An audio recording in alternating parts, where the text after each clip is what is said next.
Балалар, бүгін мен сендерді ақсақ құлан аңызымен таныстырамын. Аңыз дегеніміз ол ауыздан ауызға ұмытылмай жеткен оқиға. Біз оны аңыз деп айтамыз. Аңыз бұл түп нұсқасы болған оқиға деген сөз. Неге ақсақ құлан деп аталады? Балалар, құлан дегеніміз жылқыға ұқсайды, бірақ ол жабайы жануар. Ертеде аң сияқты құланды да аулап етін жеген. Ал қазір ертегіні тыңдап, кейін маған мазмұнын айтып беріңдер. Ақсақ құлан. Ертеде Алашахан деген қаһармен елді қалтыратқан мейірімсіз хан болыпты. Оның жалғыз ұлы бар екен. Ол бір күні аң аулауға шығады да бір үйір құланға кезігеді. Баланың атқан садағының оғы бір құланның аяғына тиеді. Ақсақ құлан ақсаңдап қашады. Сөйтіп баланы өзінің үйірінен алыстата береді. Ханның ұлы соңынан қалмай қуады. Ақсақ құлан қаша-қаша үйіріне келіп қайта қосылады.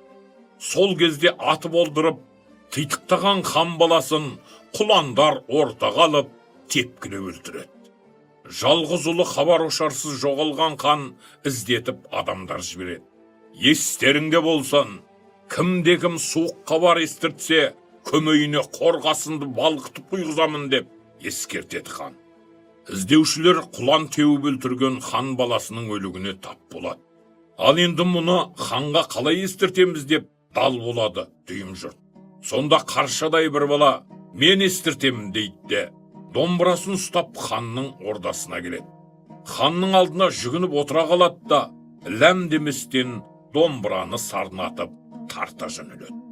Күйдің қайталай берген ырғағынан хан ақсақ құлан шошыған, балаң өлген осыдан деген суық хабарды айқын ұғады. Ойбай, жалғызым, құрыған екенсің деп өкіріп жібереді. Хан жарлығы екі болама, енді кімнің көмейіне балқыған қорғасын құю керек? Суық хабарды естірткен домбыра хан қорғасында домбыраның шанағына құйдырған екен. Домбыра шанағының тесігі содан дейді.